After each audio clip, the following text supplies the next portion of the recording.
जय हिंद दोस्तों, एक बार फिर आपका स्वागत है कृष्णा क्लासेस के ऑनलाइन प्लेटफॉर्म पर। एक बार वीडियो को ज़्यादा से ज़्यादा शेयर कर दीजिए। जैसा कि बच्चों आप सभी जानते हो, एस्टेट का बिगुल जो है बज चुका है। 12-13 नवंबर को एस्टेट होना है और इस कोई भी एग्जाम आपका हो उसमें कृष्णा क्लासेस केसी पब्लिकेशन हमेशा आपके साथ खड़ा होता, आपके सपोर्ट में खड़ा होता। और मैंने पहले भी आपसे कहा था कि हम आपको जो यूट्यूब के माध्यम से भी जो है वो टाइम पे आपको हम सपोर्ट करते रहेंगे, आपको जो है वो गाइडेंस देते रहेंगे। और उसी कड़ी में हम आपके लिए एक साइकोलॉजी की सीरीज लेकर आए हैं। साइकोलॉजी बहुत ही इंपॉर्टेंट पार्ट होता है। आप सभी जानते हो, एस्टेट हो या सीटेट हो, उसमें 30 नंबर का जो है साइकोलॉजी आता है, साथ में पेडागोजी भी आती है। और साइकोलॉजी जिस बच्चे की स्ट्रांग होती है वो बच्चा निश्चित तौर पे जो है एस्टेट या सीटेट जो उसको क्लियर करता है। तो इसीलिए हमने आपके लिए जो है ये साइकोलॉजी की सीरीज जो है वो शुरू की है। हम आपको कंप्लीट साइकोलॉजी बाइलिंगुअल लैंग्वेज में हिंदी और इंग्लिश दोनों भाषाओं में जो आपको करवाएंगे। और इसके लिए मैं आपको इंट्रोड्यूस करवा रहा हूँ बहुत ही बेहतरीन फैकल्टी साइकोलॉजी की दिनेश सर को जो है वो आमंत्रित करता हूँ। वो आपको साइकोलॉजी कंप्लीट करेंगे। आइए दिनेश सर, तो ये दिनेश सर से आप मिलिए और कंप्लीट जो कोर्स है आपका साइकोलॉजी का कंप्लीट जो कोर्स है वो आपको करवाया जाएगा। पूरी की पूरी साइकोलॉजी आपको ये करवाएंगे और बायलैंग्वेज करवाएंगे। और आपकी हर रोज़ ये क्लास होगी।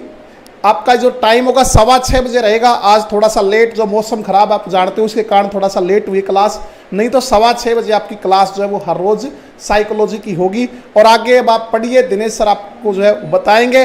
और ये हमारी बहुत अच्छी पुस्तक है, बाल विकास एवं शिक्षा शास्त्र एस्टेट सीटेट के लिए। ये आपको पूरे हरियाणा में मिलती है, तो बच्चे इसको पढ़ सकते हैं, क्लास देखें, साथ में जो है वो यहाँ से पढ़ें।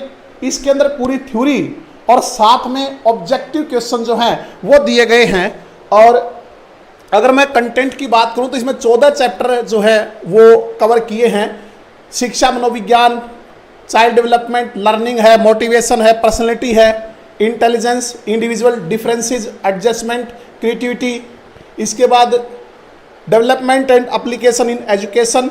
इसके अलावा टीचिंग, इसके अलावा instructional and measurement and evaluation, action research, national curriculum framework 2005 और राइट ऑफ एजुकेशन एक्ट 2009। ये सारा का सारा जो है और ये सारे टॉपिक आपको करवाए भी जाएंगे। ठीक है, तो आपको ज़्यादा से ज़्यादा क्लास को सपोर्ट करनी है, सर को ज़्यादा से ज़्यादा जो है वो सपोर्ट करना है। ठीक है, तो आप पढ़िए दिनेश सर से साइकोलॉजी। धन्यवाद। Thank you sir. तो सभी बच्चे कैसे हैं? तो सर ने जैसे कि बताया आपको कि बुक आ चुकी है मार्केट में, तो मैं आपको पहले इस बुक के बारे में बता दूं कि इस बुक में आपको बहुत अच्छा कंटेंट भी मिलने वाला है। और कंटेंट जैसे कि सर ने आपको दिखा दिया है, ये टॉपिक्स रहेंगे कंटेंट के, और ये सभी टॉपिक हम क्लास में भी करेंगे। और इनके साथ साथ जो चीज़ इस बुक में है वो सभी के सभी बुकों को अलग करती है। जैसे कि ये देखिए, इसमें पहला टॉपिक है ये कि सब स्टार्टिंग में ही एजुकेशन साइकोलॉजी है। इसमें क्या देखिए, meaning of education psychology, psychology शब्द की शुरुआत कहाँ से हुई, ये सब चीज़ों के साथ साथ एजुकेशन शब्द के बारे में बताया गया है। ये सभी चीज़ें हम पढ़ेंगे क्लास में भी। और इसके साथ साथ जो भी ये बुक है, इस बुक में एक बहुत ही अच्छी चीज़ मैं आपको बताऊंगा कि जो प्रीवियस ईयर क्वेश्चंस हैं वो ये नहीं कि सारे के सारे एक साथ लगा दिए, कि जैसे कि बाकी अदर बुकों में होता है कि प्रीवियस ईयर एक पेपर दे दिए, आगे उसके साथ प्रैक्टिस सेट दे दिए हैं और चलिए जी उसकी आंसर की दे दी गई है। नहीं, इस बुक में ऐसा नहीं है। इस बुक में क्या है कि आपको जैसे ही आपका टॉपिक है उस टॉपिक से रिलेटेड पिछले जितने भी एचटेट सीटेट, ये देखिए इसमें सबसे खासियत है कि जो हमारे एचटेट के, सीटेट के, इवन यूपी टेट तक के, रीट के भी, बिहार टेट तक के पेपर को एनालिसिस कर कर उनमें से हर एक टॉपिक के किस किस टॉपिक क्या हैं उसके साथ रखकर ही ये बुक बनाई गई है। कि प्रीवियस ईयर पेपर, ये नहीं कि 4 या 5 सालों के प्रीवियस ईयर पेपर उठा लिए गए हों। कम से कम मिनिमम इस बुक में आपको 10 साल से प्लस के प्रीवियस ईयर क्वेश्चंस मिलेंगे देखने को। कि कोई ज़रूरी नहीं कि जितने की सी टेट के, एच टेट के, UP TET, REET, B TET, और ये बुक ज़रूरी नहीं है कि आपके सिर्फ सी टेट के लिए या एच टेट के लिए काम आएगी। आपको पता है कि आज की डेट में कोई भी टीचिंग का ऐसा सिंगल पेपर नहीं है कि जिसके बेस पे आपको जॉब मिल जाए। क्यों? सभी के सभी क्या हैं, ये एक एलिजिबिलिटी टेस्ट हैं। अब क्या होता है कि आप एच टेट कर लेते थे, उसके बाद क्या होता था जी, इंटरव्यू हुआ है, मेरिट लिस्ट लगी है इसके नंबरों पे जी, चलो ठीक है जी। जो लास्ट बचा था वो था, क्या था हमारा, रीट। आपको पता होगा कि रीट ने भी अब कह दिया है कि अब हम स्क्रीनिंग लेंगे। उसकी स्क्रीनिंग की इवन उन्होंने अनाउंसमेंट भी कर दी है कि वो अपनी जो स्क्रीनिंग है वो 2023 जनवरी में लेंगे। उसमें भी इसकी वेटेज रहेगी, कितनी रहेगी, 10% इसकी वेटेज है। और ये 10% के लिए भी आपको ये बुक बहुत फ़ायदेमंद रहेगी। और जैसे कि आप ये देख लीजिए कि बहुत से बच्चे हैं जो DSSS KVS की तैयारी करते हैं। थ्योरी का जो पार्ट होता है ना, थ्योरी का जो पार्ट आपका एक लिमिटेड सा होता है, परंतु क्या होता है कि जो आपका एडवांस लेवल हो जाता है ना, वहाँ के लिए आपको प्रैक्टिस करनी पड़ती है। और साइकोलॉजी में सबसे जो मुश्किल चीज़ होती है ना, हम वो देखते हैं कि बहुत से बच्चे पूछते हैं, सर कोई एक बुक बता दीजिए, कोई एक बुक बता दीजिए।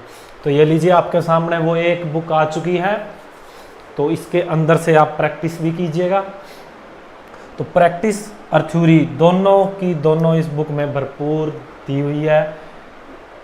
और ये बुक आपको पूरे हरियाणा में देखने को मिल जाएंगी, कहीं से भी आप इसे परचेज़ कीजिए, ऑनलाइन भी।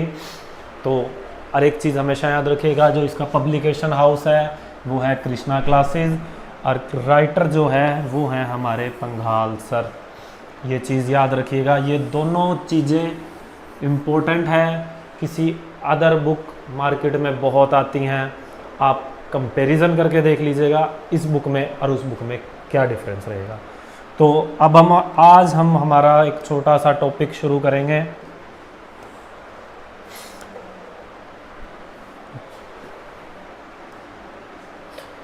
साइकोलॉजी। सबसे पहले हमें ये चीज़ पता होनी चाहिए कि साइकोलॉजी जो शब्द है वो किससे मिलकर बना है, इसकी उत्पत्ति कैसे हुई है, इसका ओरिजिन कहाँ से हुआ है। साइकोलॉजी शब्द 2 शब्दों के मेल से बना है। कौन कौन से 2 शब्द हैं? वो है, पहला है साइकी प्लस लोगोस। अब ये कौन सी भाषा के शब्द हैं, कोई बच्चा बताएगा?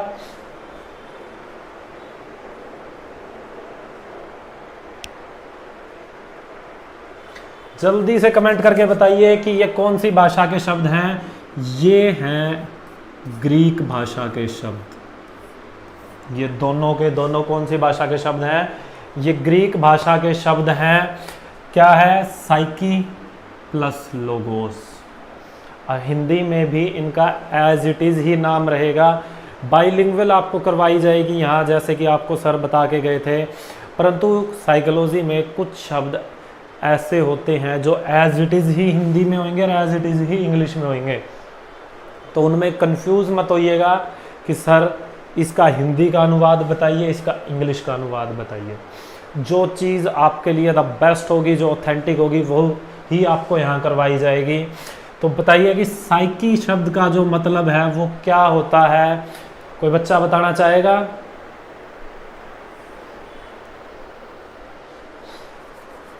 साइकी वर्ड का मतलब होता है सोल।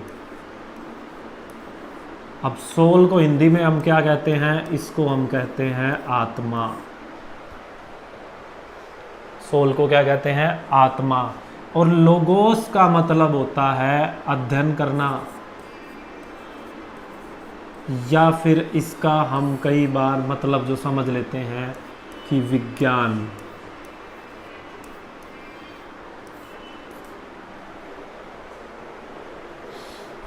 तो अब मुझे एक छोटी सी मैं आपसे एक बात करूंगा कि दो शब्द होते हैं, एक होता है पढ़ना,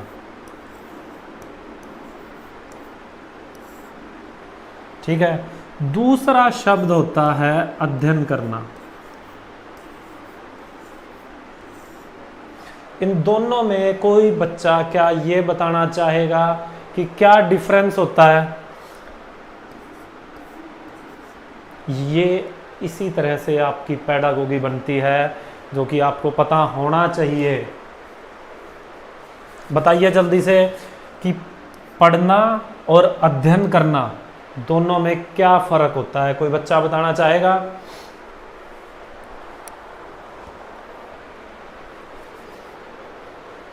जो पढ़ना है वो क्या होता है कि जैसे कि हमने कोई भी बुक उठाई, कोई भी एक नॉर्मल सी बुक उठाते हैं, हम उसको फटाफट ऐसे पढ़ डालते हैं कुछ भी।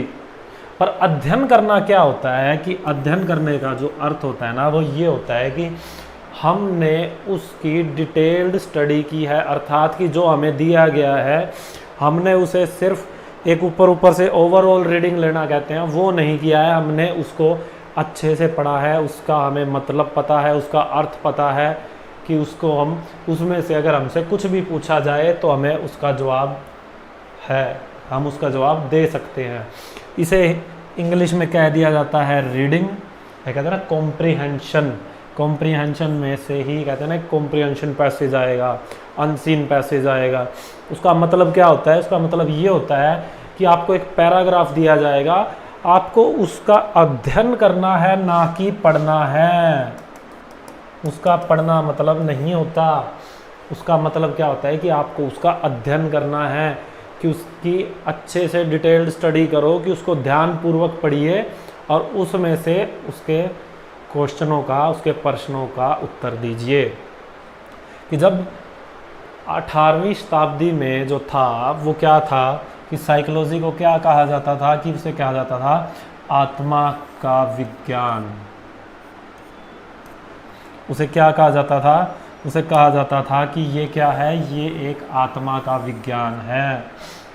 ऐसे ही इसकी आगे चलकर आलोचना हुई कि सर आत्मा है तो उसका स्वरूप कैसा है, दिखाइए हमें कहाँ आत्मा है। वक्त के साथ साथ हर एक चीज़ की जैसे परिभाषा बदलती है, वैसे ही इस शब्द की भी बदली, और इसकी परिभाषा इतनी बदली, हर एक चीज़ की आलोचना होती है, इसकी भी हुई। अब ये चीज़ हम पढ़ेंगे हमारा एक अलग से स्पेशल क्लास में, स्कूल्स ऑफ साइकोलॉजी, ठीक है। जो सबसे पहले जो इसकी डेफिनेशन रखी गई थी वो क्या थी? The soul of science of a soul, या फिर स्टडी ऑफ ए सोल, आत्मा का विज्ञान। तो आपके सामने 2 ईयर या 2 सन लिखे हुए हैं कि ये जो 2 डेट हैं, कोई भी बच्चा मुझे ये बताए कि इन डेट का हमारे महत्व क्या है, क्या मतलब हमारी साइकोलॉजी में इस डेट को, इस ईयर में, इस सन में क्या हुआ था। सबसे पहले हम करेंगे 1879। जल्दी से बताइए कि 1879 में क्या हुआ था।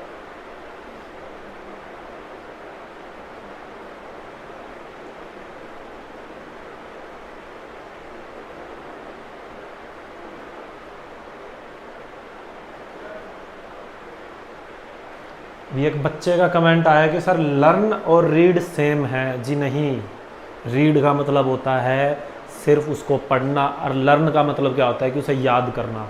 और मैंने क्या कहा था कि आपका पढ़ना और अध्ययन करना दोनों में फ़र्क, याद करना और पढ़ना दोनों अलग अलग चीज़ हैं, और पढ़ना और अध्ययन करना ये अलग चीज़ है। ये तीनों अलग अलग हैं, तीनों का अपने आप ही एक अलग मतलब है। तो अब आप छोड़िए इसका, बताइए कि 1879 में जो हुआ था वो क्या हुआ था कि जर्मनी में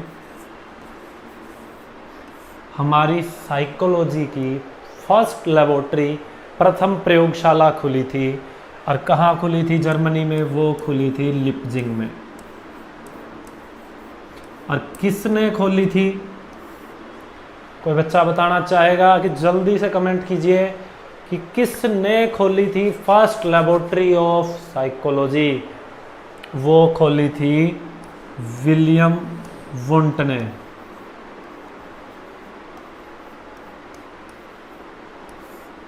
विलियम वुंट।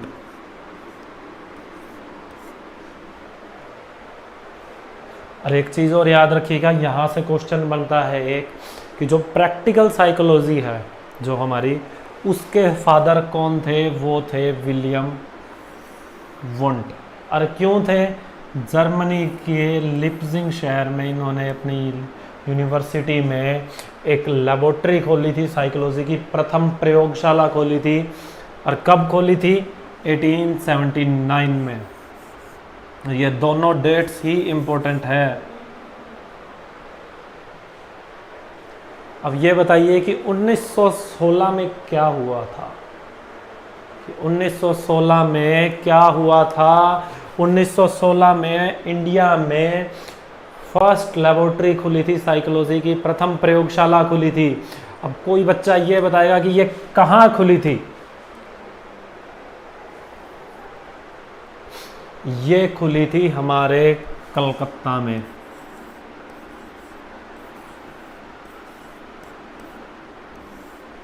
कलकत्ता में खुली थी, कलकत्ता यूनिवर्सिटी में 1916 में। 1916 में। और किसने खोली थी? उनका जो नाम है, उनका नाम है डॉक्टर एन सेनगुप्ता।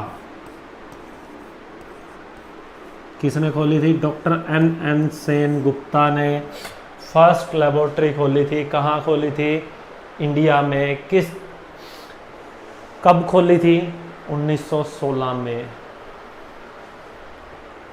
अगर हमें वर्ल्ड की पता है कि पहली लेबोरेटरी, पहली लैब कहाँ खुली थी, तो हमें ये भी पता होना चाहिए कि ये इंडिया में पहली लैब कब खुली थी। ऐसे ही बहुत सारी डेट्स आती हैं साइकोलॉजी में, बहुत सारी बुक्स आती हैं। कई कहते हैं कि सर ये बुक किसने लिखी थी, रीट में ये आ गया, एक डेफिनेशन आ जाती है। कई बार पीस्टेट में ये चीज़ पूछ ली जाती है, पीस्टेट में। या फिर अब एक चीज़ और अच्छी है कि सीटेट है, जो अब सीबीटी कर दिया है, कंप्यूटर बेस्ड टेस्ट। क्या है? Computer based test. और अब एक शिफ्ट में हुआ नहीं था इस बार भी सीटेट, और शायद अगली बार भी नहीं होगा एक शिफ्ट में। तो क्या है कि आपको बहुत सारे क्वेश्चंस देखने को मिलेंगे, बहुत सारी वैरायटीज़। तो एक जो हमारा क्वेश्चन बनाने का जो एक दायरा है वो एक लिमिटेड है, तो उसके अंदर से ही टीचर को क्वेश्चन निकालने हैं।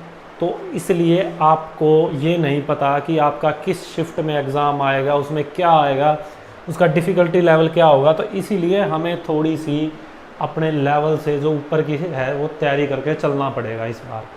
तो इसीलिए क्या हुआ था 1879 में? जर्मनी के लिप्जिंग शहर में विलियम वुंट ने प्रथम प्रयोगशाला खोली थी मनोविज्ञान की। अब इंडिया में 1916 में हमारे कोलकाता में, कोलकाता यूनिवर्सिटी में डॉक्टर एन सेनगुप्ता ने खोली थी पहली लेबोरेटरी।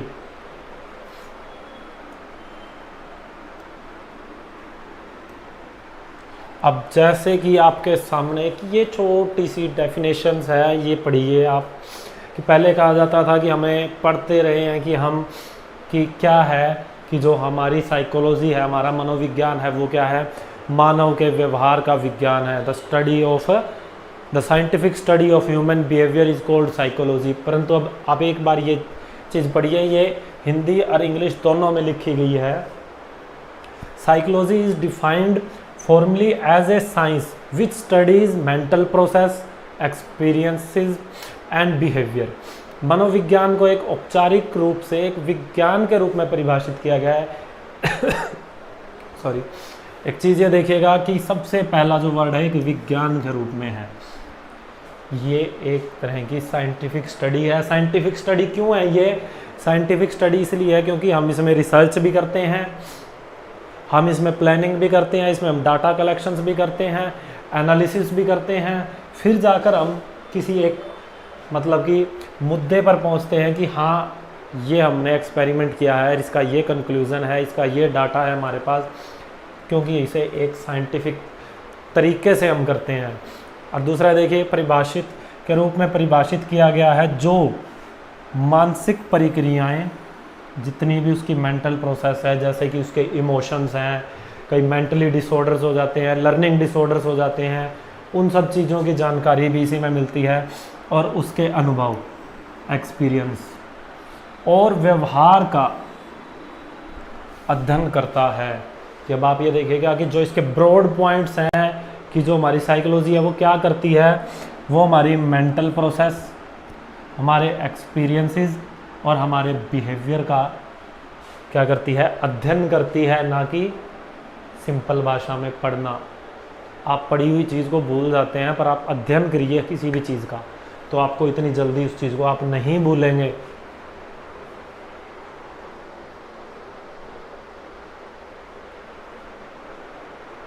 ठीक है, तो अब आप ये देखिए कि अनुभव कहा जाता है कि इंसान अपने अनुभवों से सीखता है। कहते हैं ना, बादाम खाने से अकल नहीं आती पर ठोकर खाने से ज़रूर आती है। क्यों? क्योंकि उस चीज़ का एक्सपीरियंस होता है। अनुभव के बारे में एक बात हमेशा खासियत रही है कि इंसान को अनुभव क्या है, गलत फैसले लेने से हमेशा बचाता रहा है, परंतु अनुभव गलत फैसले लेने से ही आता है कई बार। चाइल्ड डेवलपमेंट कि मतलब बाल विकास, जो डेवलपमेंटल साइकोलॉजी है इसे कहते हैं विकासात्मक मनोविज्ञान। Includes the entire life span. Life span होता है जीवन काल। क्या होता है? जीवन काल ऑफ एन इंडिविजुअल। कि जो डेवलपमेंट साइकोलॉजी है ना, वो क्या करती है कि जो अपने अंदर है ना, एक पूरे जीवन काल का, किसी भी एक व्यक्ति के जीवन काल का क्या करती है कि पूरे के पूरे मतलब कि पैदा होने से लेके मरने तक, मतलब बचपन से लेके बुढ़ापे तक का उसका जितना भी विकास हुआ है उसका अध्ययन करते हैं हम किसमें? डेवलपमेंटल साइकोलॉजी, विकासात्मक मनोविज्ञान में। चाइल्ड डेवलपमेंट इंक्लूड्स मतलब कि बाल विकास। जो बाल विकास, सबसे पहला इसमें शब्द ही क्या है? बाल। इंक्लूड्स द बायोलॉजिकल अर्थात जिसे हम कहते हैं जैविक, साइकोलॉजिकल मतलब मनोवैज्ञानिक, इमोशनल मतलब संवेग, हमारे इमोशंस, हमारे संवेग, changes that occur since birth, जन्म से लेके अडोलसेंस तक। अडोलसेंस को हिंदी में हम कहते हैं किशोरावस्था। अमेरिकन में, ब्रिटिश एस्पेक्ट में तो ये हुआ, अमेरिकन में हम कह देते हैं इसे टीन एज, अमेरिकन में। ठीक है, और ये देखिए कि क्या होता है कि जो बाल है, जो बालक है, वो बालक कब तक रहता है? जब तक वो किशोर है। किशोरावस्था के बाद जैसे ही वो प्रौढ़ावस्था में कदम रखता है, वो क्या होता है कि वो बच्चा बालक नहीं रहता, वो क्या होता है?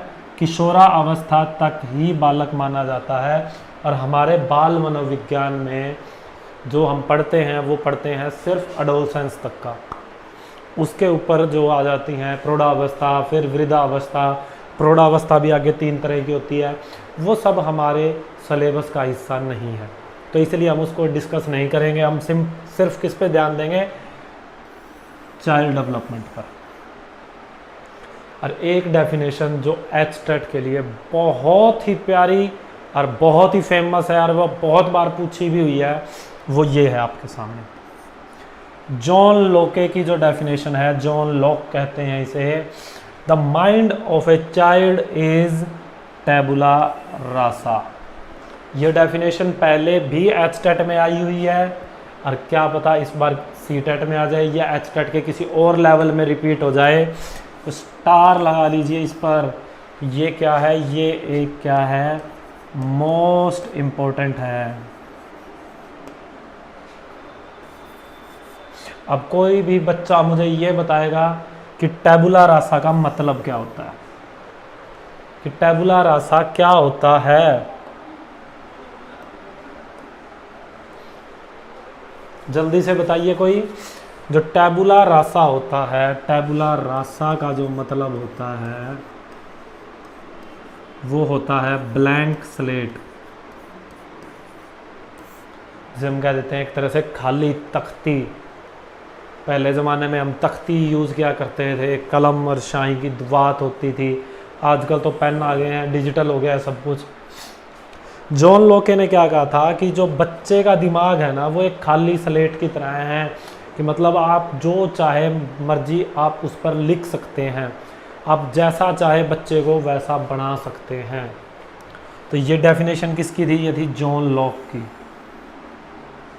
याद रखिएगा कि ये डेफिनेशन पहले भी पेपर में आई हुई है और इसके बहुत ज़्यादा चांसेस हैं कि आपका सीटेट में आ जाए या एचटेट में दोबारा आ जाए। हमारा मतलब ये नहीं है कि हम आपको बार बार हर एक बैच के लिए लाएं, हम आएंगे पढ़ाएंगे, परंतु तैयारी ऐसी रखिए कि आप एक बार तैयारी कीजिए, उसके बाद आपको तैयारी के लिए सिर्फ प्रैक्टिस करनी पड़े, ज़्यादा से ज़्यादा बच्चों का रिजल्ट आए, हमें उसी चीज़ में खुशी मिलती है। इसी सोच के साथ लेकर पंघाल सर हमेशा आपके लिए YouTube पर कुछ ना कुछ नया फ्री में चलाते रहते हैं कि कोई भी बच्चा पैसों के अभाव के कारण शिक्षा से वंचित ना रह पाए।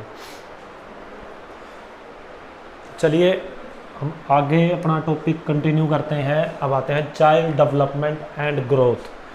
अब ये देखिए कि हमने यहाँ पर एक नया वर्ड हमें देखने को मिला है, ग्रोथ। ग्रोथ का मतलब क्या होता है कि वृद्धि।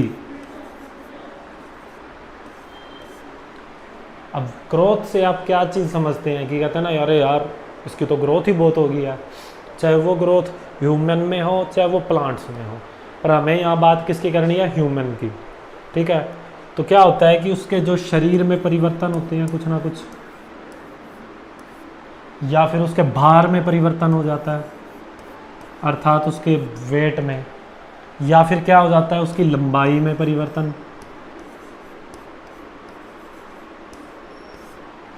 आपने तीनों में एक चीज़ नोट की होगी कि चाहे वो उसके शरीर में हो, चाहे भार में, चाहे वो लंबाई में, ये वो परिवर्तन है जो हमें देखते ही पता लग जाते हैं कि हाँ यार ये तो मोटा हो गया है, नहीं ये पतला हो गया पहले से, ठीक है ये तो अच्छी हाइट खींच गया, ये तो पहले छोटा सा होता था अब देखो इतना लंबा हो गया है। कि जो ग्रोथ होती है ना, जो वृद्धि होती है, वो हमें स्पष्ट दिखाई दे जाती है और हम इसे क्या कर सकते हैं? हम इसे माप तोल सकते हैं। ये क्या होती है? ये परिमाणात्मक होती है। क्या होती है? परिमाणात्मक।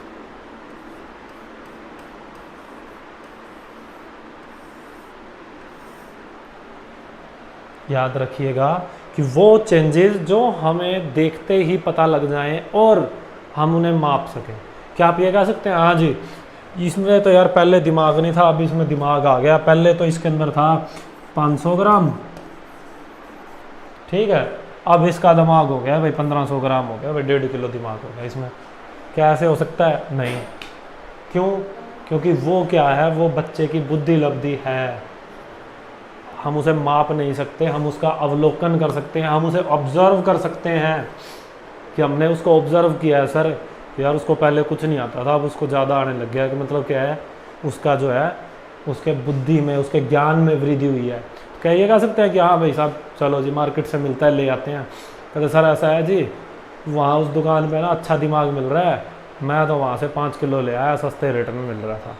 ऐसा होता है? नहीं होता। कि वो चीज़ें जिसे हम माप तोल सकते हैं परिमाणात्मक होती हैं वो चीज़ें, हिंदी में पढ़ा होगा आपने। और वही चीज़ें क्या होती हैं? वो चीज़ें आती हैं ग्रोथ में। अब डेवलपमेंट में क्या कुछ आता है? डेवलपमेंट का मतलब क्या होता है? डेवलपमेंट को हिंदी में हम कह देते हैं विकास। अब डेवलपमेंट क्या होता है? विकास क्या होता है? विकास में वो चीज़ें आती हैं जिन्हें हम माप तोल भी सकते हैं और उनके साथ उसका अवलोकन भी कर सकते हैं। कैसे? जैसे कि उसका संवेग,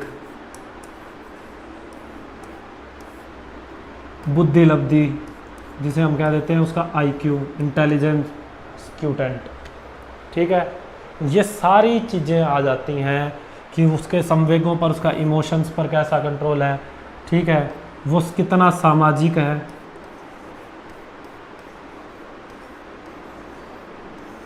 उसका व्यक्तित्व, उसके व्यक्तित्व में कितना विकास हुआ है, ये सारी चीज़ें किस में आ जाती हैं, ये आ जाती हैं विकास में, ठीक है। और याद रखिएगा कि जो ग्रोथ है ना, जो वृद्धि है, वो विकास का एक छोटा सा हिस्सा है। जो विकास है ना हमारा, उसका जो एरिया है वो एक बहुत ही बड़ा और ब्रॉड है, ये मान लीजिए डेवलपमेंट है, ठीक है।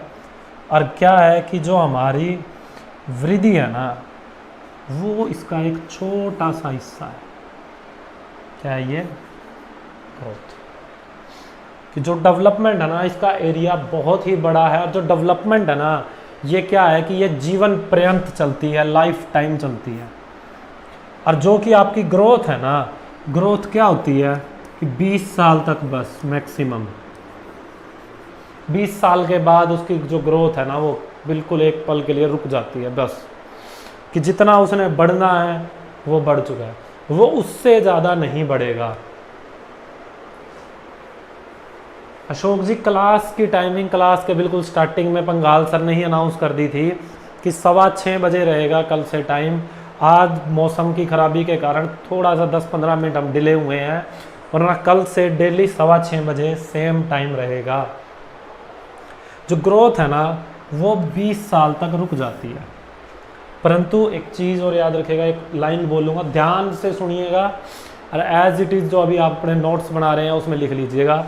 जो विकास है ना, विकास चलता है वूम टू टूम।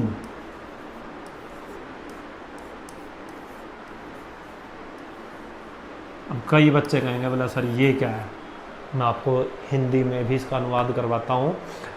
ये है कि गर्भ से लेकर कब्र तक चलता है, कि अर्थात जीवन पर्यंत चलेगा, मरने तक चलेगा।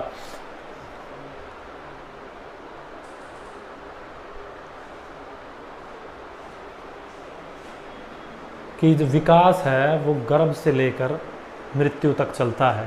परंतु जो इसकी दर है ना, कि मतलब कि किसी भी एज में ये रैपिडली बहुत तेज़ी से वृद्धि होती है, और किसी में क्या है कि जो इसकी विकास की दर है ना, वो धीमी हो जाती है। याद रखिएगा, ये रुकती नहीं है, ये धीमी हो जाएगी। परंतु जब हम इसकी विशेषताएं पढ़ेंगे, फंक्शंस पढ़ेंगे आगे, और उसमें मैं आपको अच्छे से डिटेल बताऊंगा। अभी आपके लिए एक पल के लिए आप इतना ही याद रखिए। और एक चीज़ और याद रखिएगा, जो हमारा विकास है ना, हाँ जी ठीक,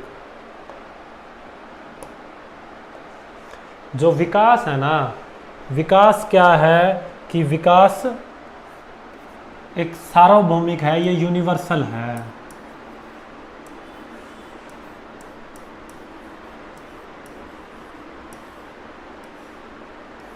ये नहीं है कि एक बच्चे में नहीं, एक बच्चे में विकास ही नहीं हो रहा, दूसरे में हो रहा है, होता सभी में है। और होता एक स्टेजेस और एक निश्चित पैटर्न, एक निश्चित चरण में है, ठीक है। तो क्या होता है कि जैसे कि आप देखिए, बच्चा है, सबसे पहले क्या करता है, बच्चा रेंगना शुरू करता है। और उसके बाद क्या करता है कि वो धीरे धीरे खड़ा होता है। खड़ा होने के बाद क्या, वो छोटे छोटे कदमों से चलना शुरू करता है, और वो उसमें कई बार गिरता भी है। और फिर क्या है कि धीरे धीरे ही उसको भागना आता है। क्या कोई ऐसा बच्चा देखा है सर, उसने तो रेंगना शुरू ही नहीं किया था, उसने क्या किया, वो तो सीधा खड़ा हुआ और दौड़ने लग गया? नहीं, ऐसा नहीं होता है। क्या होता है कि जो विकास है ना, उसका एक निश्चित क्रम है कि ये इसी क्रम में होगा। हाँ, ये हो सकता है कि कोई बच्चा है जो मान लीजिए 1 साल का या 1.5 साल का चलने लगा है, या कोई और बच्चा हो कि जो क्या है कि वो लेट चलने लगा है, कि वो 2 साल का चलने लगा है। विकास का क्रम धीरे हो सकता है, परंतु ये नहीं है कि आप एक स्टेप ही छोड़ गए बिल्कुल बीच में। कर लिया है जी हमने, पेन का कलर चेंज कर लिया है। यहाँ पर ये लिखा है वूम टू टूम्ब। मैं दोबारा लिख देता हूँ कि अर्थात गर्भ से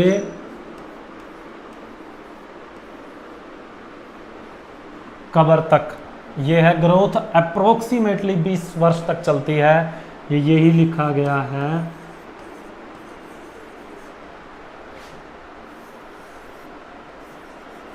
लीजिए, अब ठीक है।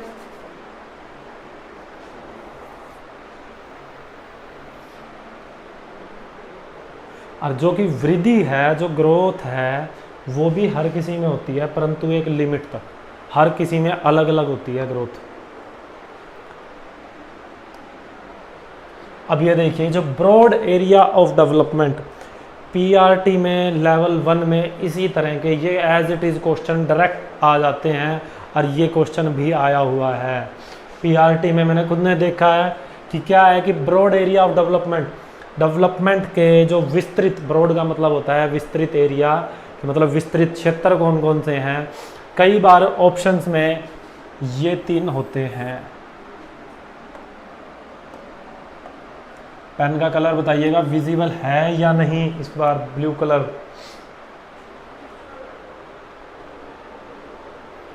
जी हाँ, विजिबल है। चलिए, अब सबसे पहला क्या आता है, इसके जो ये ब्रॉड मतलब विस्तृत क्षेत्र है, मैंने ऐसे ही आपको बताया था, जो डेवलपमेंट है, डेवलपमेंट का जो एरिया होता है वो क्या होता है कि वो विस्तृत है। ठीक है, तो इसके जो मेजर एरियाज हैं वो ये हैं।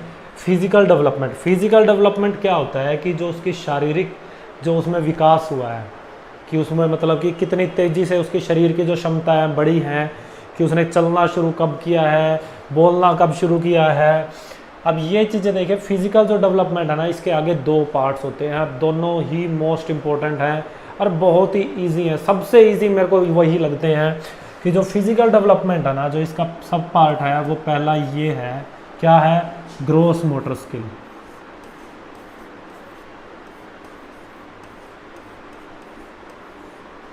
क्या है, ग्रॉस मोटर स्किल।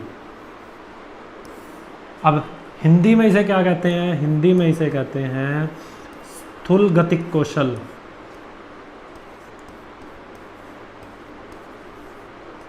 स्थूल गति कौशल। अब आप एक बात देखिए कि छोटे बच्चे को, आप किसी भी छोटे बच्चे को हाथ में पेन दे दीजिए, कापी दे दीजिए, बच्चा उस पेन को कैसे पकड़ेगा। जैसे मेरे पास ये पेन है, बच्चा उसे ऐसे पकड़ेगा। बच्चा उसे ऐसे नहीं पकड़ेगा जैसे आज हम पकड़ते हैं, 2 उंगलियां और 1 अंगूठे की मदद से। वो क्या है, ऐसे ऐसे चलाएगा। ठीक है, कि हम उसका क्या है कि वो अपने पूरे हाथ की और बाजुओं की मसल का प्रयोग कर रहा है। कि कई बार बच्चा कंधे तक की मसल का प्रयोग करता है उसे लिखने में। वो चीज़ आती है स्थूल गतिक कौशल में। अब जैसे कि आप भाग रहे हैं, भागना किसका उदाहरण है, स्थूल गतिक कौशल का, ग्रॉस मोटर स्किल का। क्या होता है कि जहाँ पर भी ना आप बड़ी मसल्स का प्रयोग कर रहे हैं, अर्थात अपने शरीर की ज़्यादा मसल्स का प्रयोग कर रहे हैं, वो होती हैं ग्रॉस मोटर स्किल। कि जैसे कि क्या हो गया, भागना, साइकिलिंग, साइकिल चलाना, कि क्या है कि आप अपने पैडल भी, टांगों का भी प्रयोग कर रहे हैं, अपने हाथों का भी प्रयोग कर रहे हैं। बहुत सारी मसल्स जिसमें काम करती हैं, वो क्या होती हैं, वो होता है ग्रॉस मोटर स्किल। कि जिसमें ज़्यादा मसल्स का प्रयोग हो, वो होती हैं स्थूल गतिक कौशल। ठीक है, और एक होता है फाइन मोटर स्किल।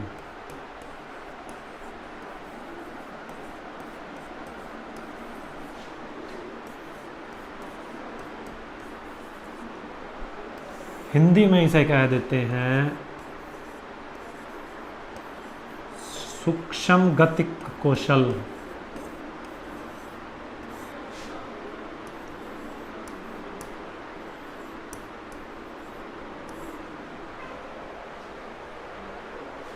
सूक्ष्म गतिक कौशल अर्थात कि सूक्ष्म का मतलब ही क्या होता है, छोटा। जैसे कि अब हमने ये पेन पकड़ रखा है इस तरह, जैसे कि घर में आपकी माता बहनें कढ़ाई करती हैं, तो उसमें क्या होता है कि हाथ की मसल्स का प्रयोग होता है, कढ़ाई, सिलाई, बुनाई, लिखाई। परंतु एक बात याद रखिएगा, लिखते समय मैंने आपको कंसेप्ट समझा दिया है। अब क्वेश्चन चाहे कैसे भी घुमा फिरा कर आए, ठीक है, कि अगर छोटा बच्चे को हम लिखने का काम कर रहा है तो वो कौन सा गतिक कौशल होगा, वो ग्रॉस मोटर स्किल होगा या फाइन मोटर स्किल होगा। जल्दी से बच्चे कमेंट करके बताइए कि छोटा बच्चा लिखने का कार्य कर रहा है, कि कोई भी 2 वर्ष का 1.5 वर्ष का बच्चा है वो लिखने का कार्य कर रहा है, वो कौन सा गतिक कौशल है, वो कौन सी मोटर स्किल है, वो ग्रॉस मोटर स्किल है या फाइन मोटर स्किल है।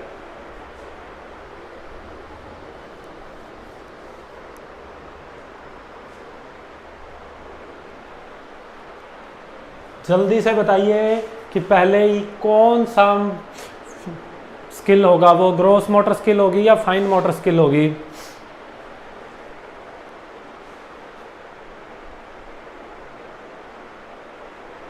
अशोक जी, जो पहले पूछा गया है पहले उसका जवाब दीजिए, पढ़ाई पर पहले ध्यान दीजिए, ये सब चीज़ें तो बाद की बातें हैं। और मैं आपके समक्ष यहाँ डेली आऊँगा, पहले जो सवाल पूछा है उस चीज़ का जवाब दीजिए। अगर छोटा बच्चा लिखने का कार्य कर रहा है तो वो अपनी ज़्यादा मांसपेशियों का प्रयोग करेगा, वो होता है ग्रॉस मोटर स्किल। अगर हम जो कार्य कर रहे हैं, हम लिखने का कार्य कर रहे हैं, तो वो होगा फाइन मोटर स्किल। ये एक एग्जांपल देता हूँ मैं आपको जिसके अंदर ग्रॉस मोटर और फाइन मोटर स्किल दोनों आएंगी। कि जैसे कि आपने क्रिकेट देखा होगा, क्रिकेट का कल शायद एक मैच भी चल रहा था, ठीक है। तो क्या होता है कि एक बॉलर है, मान लीजिए वो क्या है, पीछे से भागता हुआ आता है, कि वो भागता हुआ आ रहा है और वो क्या है कि अपना ऐसे हाथ घुमाता है, अपने मांसपेशियों का प्रयोग करता है, तब तक तो वो है ग्रॉस मोटर स्किल, कि वो अपनी बड़ी ज़्यादा मांसपेशियों का प्रयोग कर रहा है। और जैसे ही कि वो उसने बॉल फेंकनी है, वो बॉल फेंकने के लिए अपनी क्या करता है, कलाई का और अपने हाथ की मसल्स का प्रयोग करता है। वो क्या है, वो है हमारी सूक्ष्म गतिक कौशल अर्थात फाइन मोटर स्किल।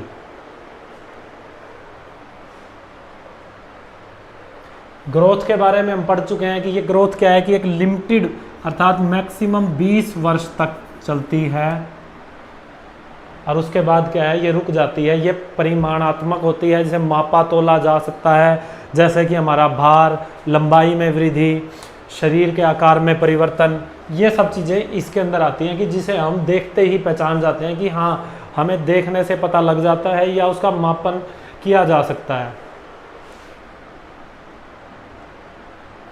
डेवलपमेंट के बारे में भी मैं आपको पढ़ा चुका हूँ पहले ही, अभी थोड़ी देर, कि क्या होता है कि डेवलपमेंट में ये होता है कि विकास वूम से लेकर टूम तक चलता है। यह एक सार्वभौमिक है कि सभी में होगा ये, और इसको हम परिमाणात्मक के साथ इसका अवलोकन भी किया जाता है और ये सभी में होता है। ये एक निश्चित क्रम में होता है कि आप इसका क्रम नहीं बदल सकते, कि आप विकास का जो निश्चित क्रम है वही क्रम होगा, परंतु क्या है कि कई स्टेजेस में हम जैसे कि आगे पढ़ेंगे कि बाल्यावस्था, उत्तर बाल्यावस्था, पूर्व बाल्यावस्था, किशोरावस्था, कि क्या है कि इसकी जो दर है ना वो धीमी हो जाती है, परंतु ये रुकती नहीं है। इसमें क्या क्या आ जाता है डेवलपमेंट में कि उसका मानसिक विकास कैसा है, उसमें संवेगिक विकास उसका कैसा है, ये सब चीज़ें आती हैं। आप में से किसी भी बच्चे ने मुझे ये नहीं कहा कि सर पिछली स्लाइड में से ये चीज़ें रहती हैं, किसी भी बच्चे ने नहीं बताया अभी तक। कोग्निटिव डेवलपमेंट, जो ब्रॉड एरियाज थे, ब्रॉड एरियाज में जो सेकंड आता है वो आता है कोग्निटिव डेवलपमेंट, अर्थात कि क्या है हमारा बौद्धिक विकास। इसके अंदर हमारा कोग्निशन, हमारी मेंटल एबिलिटी जितनी भी आती हैं। कोग्निशन डेवलपमेंट में क्या होता है कि बच्चा है ना, कि मान लीजिए किसी भी चीज़ की प्लानिंग कैसे कर रहा है, उसके संवेग कैसे हैं, उसके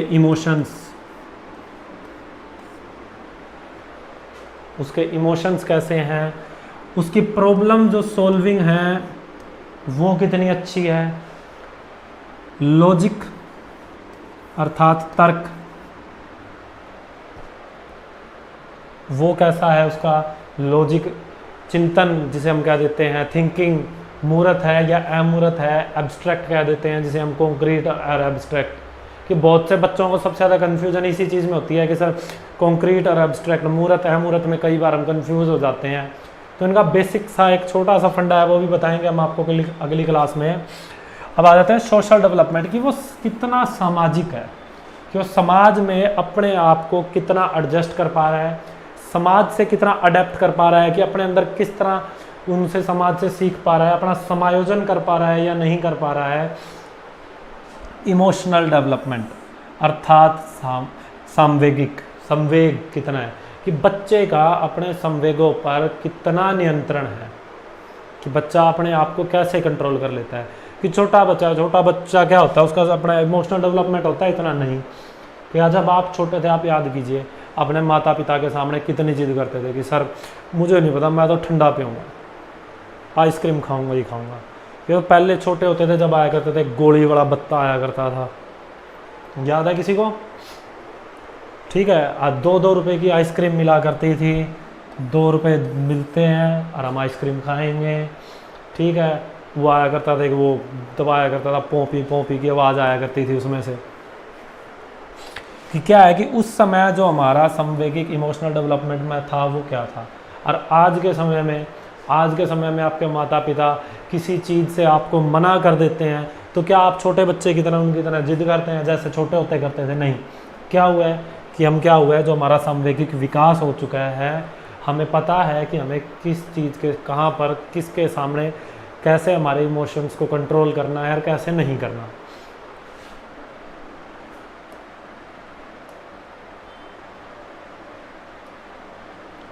factor affecting stages of development, इनसे ये बेसिकली हैं, आपको पता होनी भी चाहिए और बहुत से बच्चे को पता होंगी भी कि क्या होता है इनमें, कि कौन कौन से जो फैक्टर हैं जो इफ़ेक्ट करते हैं।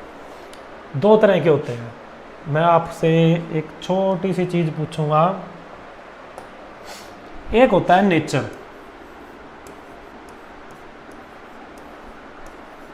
एक होता है नर्चर।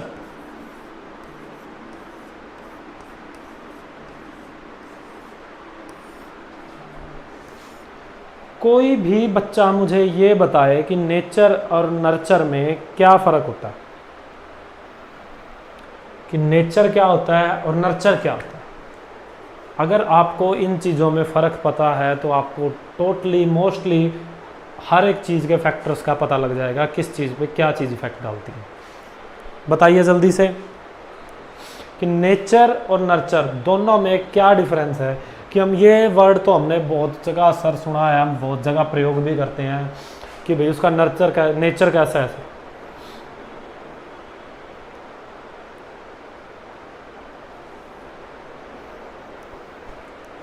कि उसका नेचर कैसा है, उसका व्यवहार कैसा है। हम नेचर को कई बार ये मान लेते हैं, परंतु जो नेचर होता है ना, वो नेचर हमारा डायनामिक होता है।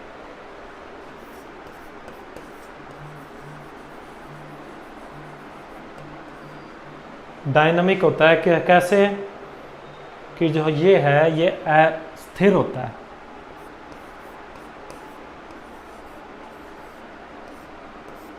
कि जो नेचर है ना वो स्थिर है, आप उसे चेंज नहीं कर सकते।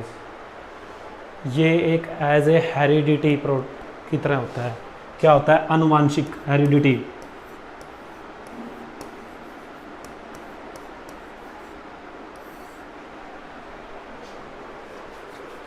ठीक है, कि ये वो चीज़ होती है जो हमें हेरिडिटी से मतलब हमारे पूर्वजों से हमें एज इट इज़ मिलती है, कि जो हमारे जीन्स में होती है। ये तो सुने होंगे, हर एक चीज़ की जो basic fundamental unit of life होती है, क्या होती है? हम उसे कहते हैं सेल, अर्थात कोशिका।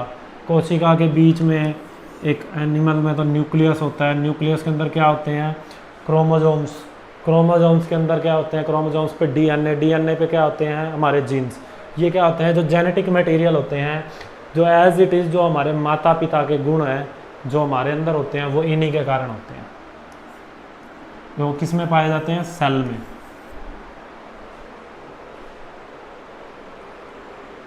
ठीक है, और नर्चर क्या होता है?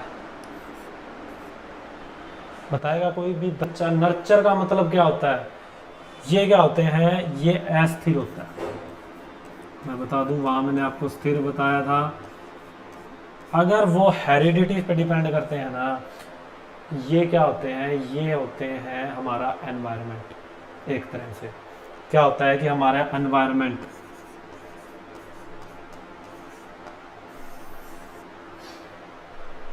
बच्चे का जितना भी विकास होता है वो क्या होता है, वो उसकी हेरिडिटी और उसके एनवायरनमेंट दोनों पे डिपेंड करता है, और वो उन दोनों का क्या होता है, प्रोडक्ट।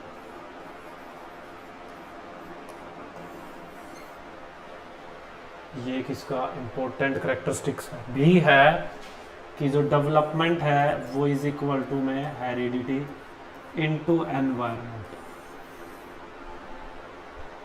कि क्या है, जो डेवलपमेंट है वो क्या है,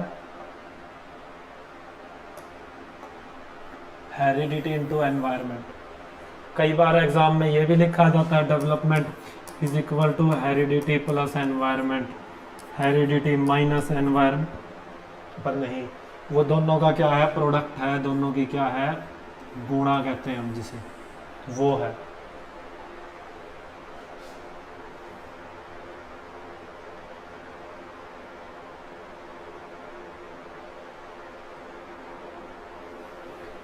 अशोक जी ने कहा है कि हम हमारे नेचर में चेंज नहीं कर सकते, पर दूसरों को देखकर थोड़ा बहुत आपका जो बेसिक नेचर है ना, जो आपकी आधार है, वो चीज़ पे आप कभी कोई चेंज नहीं कर सकता। क्यों? बिकॉज वो आपका जेनेटिकली चलता आ रहा है। हाँ, आप अपने अंदर थोड़ा बहुत परिवर्तन कर सकते हैं, परंतु वो जो वो परिवर्तन होगा ना, वो आपके नर्चर के कारण होगा। इसीलिए कहा जाता है कि जो डेवलपमेंट है ना, वो इन दोनों का प्रोडक्ट है, दोनों की गुणा है। वो दोनों से जब दोनों अपने आप में एक दूसरे से समायोजित होकर कार्य करेंगे ना, तभी आपके अंदर परिवर्तन आ सकता है। परंतु ये परिवर्तन इतनी आसानी से नहीं आएगा कि आपने चाहा कि हाँ जी आज से मैं गुस्सा करना बंद कर दूंगा तो मैं 1 दिन या 2 दिन में परिवर्तन ले आऊंगा। नहीं, आपके जो फैक्टर्स होंगे ना, वो आपको वैसे का वैसे ही गुस्सा लाएंगे। कहते हैं ना, गुस्सा पी जाना। अपने आप का गुस्सा पीने के लिए अगर आपको मान लीजिए आप अपना गुस्सा पी रहे हैं, तो आपको बहुत मेहनत करनी पड़ेगी। कहीं ना कहीं वो स्टार्टिंग के कई दिनों तक आपको बहुत ही तकलीफ देगा। कि आप अपने नेचर में परिवर्तन करेंगे ना, तो आपको एक पल के लिए ऐसा होगा कि मेरे से कंट्रोल नहीं हो रहा है। क्यों? क्या होता है, जब वो आपके आपे से बाहर हो जाती है ना, तब तक आप अपना गुस्सा वो निकालते हैं। कहीं ना कहीं कहते हैं ना, फ्रस्ट्रेशन किसी की निकल जाती है। क्यों? आया, ठीक है, तो वो मैंने गुस्सा आपको यहाँ नहीं दिखाया, परंतु वो गुस्सा कहीं और निकलता है। ठीक है, वो चेंज हो गया। परंतु क्या है कि ये चीज़ धीरे धीरे करके आप इसको काबू में करेंगे तो ये हो जाएगी। आप क्या है कि अगर स्टार्टिंग के कई दिनों में आपका गुस्सा आप फ्रस्ट्रेट रहेंगे। ये चीज़ें अप्लाइड साइकोलॉजी में आती है, परंतु ये चीज़ें हमारे अभी पेपर का हिस्सा नहीं है, तो इस पर हम ज़्यादा डिस्कस नहीं करेंगे। वापस अपने टॉपिक पे आते हैं कि क्या है नेचर होता है, क्या होता है, ये हमारे हेरिडिटी ट्रेड्स के कारण होता है कि ये डायनामिक है, ये चेंज नहीं हो सकता। और नर्चर क्या है, ये हमारा एक तरह से एनवायरनमेंट से हमें जो प्राप्त होता है। नर्चर को हम कई बार कई जगह पर एज ए एनवायरनमेंट की जगह भी यूज़ लिखा होता है। कि आप बड़े स्कूल्स में किसी ने विजिट किया हो, इंडिया में आज के डेट में ऐसे बहुत से स्कूल्स हैं जो ICSE बोर्ड से हैं, परंतु ऐसे भी स्कूल्स हैं जो ऑक्सफोर्ड यूनिवर्सिटी, कैम्ब्रिज यूनिवर्सिटी से एफिलेटेड है। वो अपने क्लास के बाहर ऐसी ही कुछ चीज़ें लिखते हैं कि नर्चर। वर्ड्स क्या है, मीनिंग सेम ही है, पर आपका वर्ड। ये हर एक चीज़ और याद रखिएगा, भाषा में क्या होता है कि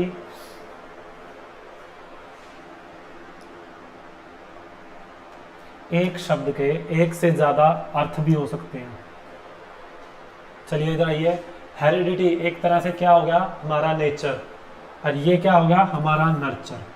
तो सबसे पहले आ जाता है कि सेक्स डिफरेंस, कि आपका लिंग क्या है। ठीक है, तो क्या होता है कि जैसे कि लड़कियों में जो होता है कि रैपिडली ग्रोथ आती है, कि एक पल के लिए उनमें जो ग्रोथ है ना वो तेज हो जाती है लड़कों की तुलना में। लड़के हैं वैसे धीरे धीरे उनका विकास होता है। तो ये दोनों में विकास का जो फर्क होता है ना, वो आपके लिंग पर भी थोड़ा बहुत निर्धारित करता है, परंतु ये नहीं है कि सारा का सारा ही डिपेंड करेगा। तो लड़कियां हैं, लड़कियों में जो हमारे ब्रेन का एक हिस्सा आता है कि सेरेबेलम, हमारे साइकोलॉजी में भी आते हैं, 2-4 टॉपिक्स हैं जो बायो के आते हैं अच्छे से, कि आपने ग्रेजुएशन की है तो भी आएगा, कि जैसे कि आपका ब्रेन क्या है, हार्ट और आपके आई, ईयर, ये सब चीज़ें, स्टैटिक्स भी आती है।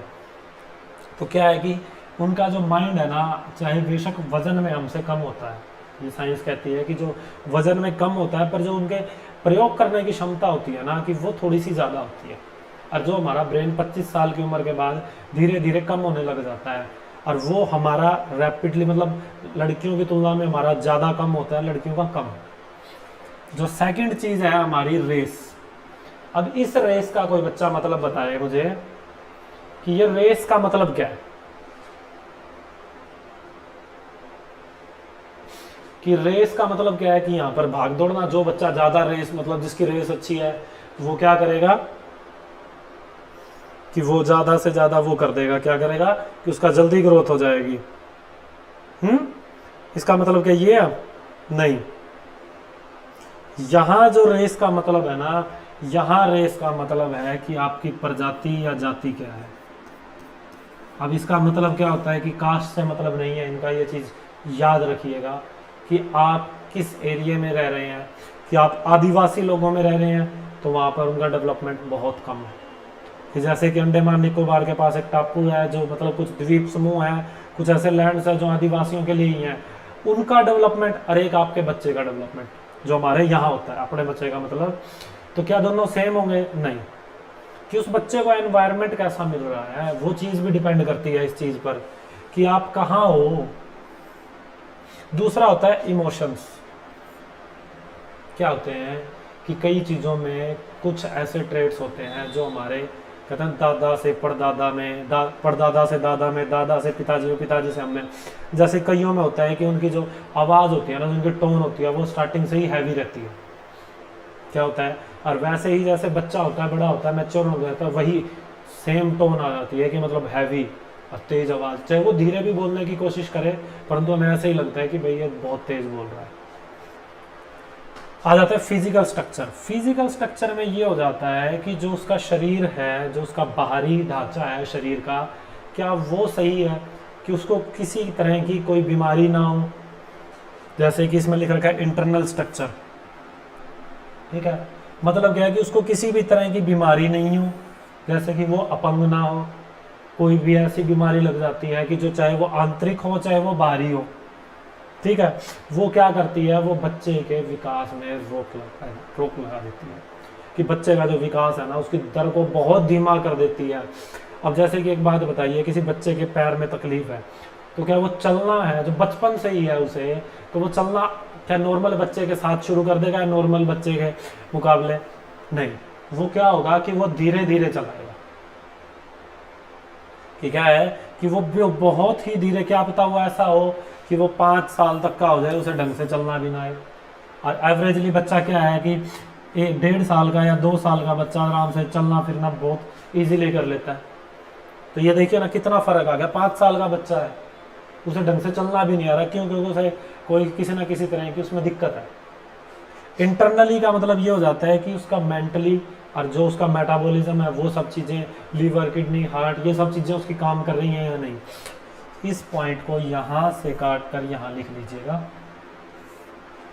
अब आ जाता है हमारा एनवायरनमेंट पे। बेसिक एमिनिटीज अर्थात मूलभूत सुविधाएं। जो हमारी मूलभूत सुविधाएं क्या हैं? रोटी, कपड़ा, मकान, ये सब चीज़ें उसे मिलनी चाहिए। अगर उसे बेसिक सुख सुविधाएं मिल रही हैं, उसका पोषण सही ढंग से मिल रहा है, उसका आहार सही है, उसमें विटामिन, मिनरल्स, प्रोटीन्स, उसमें न्यूट्रिशन भरपूर मात्रा में मिल रहा है, तो बच्चे का क्या है कि बच्चे का जो विकास होगा ना, वो अच्छा और सही रहेगा, ठीक है। और जो सेकंड आता है कि सोसाइटी एंड कल्चर, कि वो किस सोसाइटी में रह रहा है, कि उसके जो आसपास के लोग हैं वो कैसे हैं, उसका कल्चर कैसा है, उसकी संस्कृति कैसी है, वो उस पर क्या करते हैं कि बहुत अत्यधिक, मतलब कि ये समझ लीजिए कि बहुत हाईली इफेक्ट डालते हैं। कि अगर वो अच्छी सोसाइटी में रह रहा है, अच्छे पढ़े लिखे लोगों में रह रहा है, तो उसे शिक्षा का मतलब जल्दी पता लगेगा कि हाँ, कि भाई पढ़ना लिखना कितना ज़रूरी है। अब वो जैसे कि कुछ इलिटरेट पीपल के हैं, तो वो लोग क्या करते हैं कि सिर्फ आपको बता सकते हैं, पर आपको सही गाइड के लिए अपने आपकी सोसाइटी ऐसी होनी चाहिए कि वो पढ़े लिखे की हो। आपको कहीं ना कहीं से किसी ना किसी तरह की गाइडेंस चाहिए। और हमारा इंडिया में मोस्टली ना, ये समझ लीजिए कि आप 90% बच्चे गाइडेंस की वजह से ही सही अपने जिस भी फील्ड में वो जाना चाहते हैं ना, वहाँ कामयाब नहीं हो पाते या जा नहीं पाते, क्योंकि जब तक उन्हें अकल आती है उम्र चली जाती है।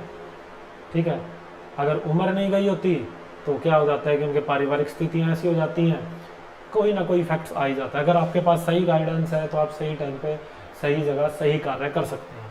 क्या आता है उसका फैमिली बैकग्राउंड, उसका परिवार कैसा है, क्या उसका परिवार का माहौल अगर पढ़ने लायक है तो बच्चा पढ़ेगा, अगर पढ़ने लायक बच्चे का माहौल ही नहीं है तो नहीं पढ़ेगा। क्या होता है कि जो बहुत सही गरीब तबके के लोग होते हैं वो क्या करते हैं, वो क्या है कि बच्चे सिर्फ इसलिए पैदा करते हैं कि क्यों, क्योंकि उनका जो इनकम सोर्स है ना वो थोड़ा सा प्लस हो जाएगा, बस। वो ये नहीं देखते कि बच्चे की लाइफ है, बच्चे की ज़िंदगी है, हम बच्चे को पढ़ाएंगे लिखाएंगे तो क्या होएगा, कि क्या होता है कल को हमारे लिए बच्चा पढ़ लिख कर कोई अच्छा अफसर लग जाता है, अच्छा तो हमारी ज़िंदगी सुधर जाएगी।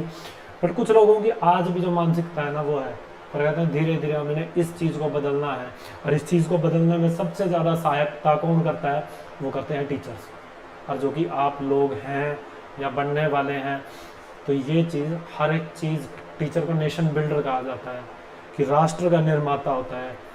क्यों, क्योंकि वो हमारे आने वाली जनरेशन है, जो हमारी जनरेशन चल रही है उसमें दोनों में जैसा चाहे मर्जी उसे डाल सकता है। सेकंड आता है कि उसको कोई और बीमारी ना लग गई हो, कोई चोट ना लगी हो जिसके कारण कि उसका डेवलपमेंट रुक जाता है। और जो मोस्ट इम्पोर्टेंट चीज़ आती है स्कूल और उसकी एजुकेशन, कि उसका स्कूल कैसा है, क्या स्कूल में टीचर्स उसे पढ़ा रहे हैं या मैडम आती है अपना सिलाई कढ़ाई बुनाई करी और अपना चलते रहे। ऐसा नहीं कि टीचर क्या उसे जो स्कूल है, स्कूल का माहौल, सुख सुविधाएं, कि मतलब जो उसे फैसिलिटी चाहिए बैठने की, लाइटनिंग, टीचर्स, बोर्ड, वो सब चीज़ें हैं या नहीं है। और जो टीचर एजुकेशन है जो वो पढ़ा रहा है, क्या वो उसके काम की है, क्या वो उसके लाइफ में प्रयोग आ रही है। अगर ऐसी शिक्षा का कोई फ़ायदा नहीं जो आपके दैनिक जीवन में, आपके व्यवहारिक जीवन में आपको प्रयोग ना हो, उस चीज़ का कोई फ़ायदा नहीं। आज तक बच्चों को बहुत सी चीज़ें ऐसी होती हैं कि वो सब्जेक्ट्स पढ़ लेते हैं और पढ़ के वो कई बार ग्रेजुएट भी हो जाते हैं। 10वीं तक तो सभी को हर एक तरह के सब्जेक्ट पढ़ने हैं, उन्हें यह नहीं पता लगता कि भाई ये चीज़ का हमारी ज़िंदगी में प्रयोग कहाँ होगा।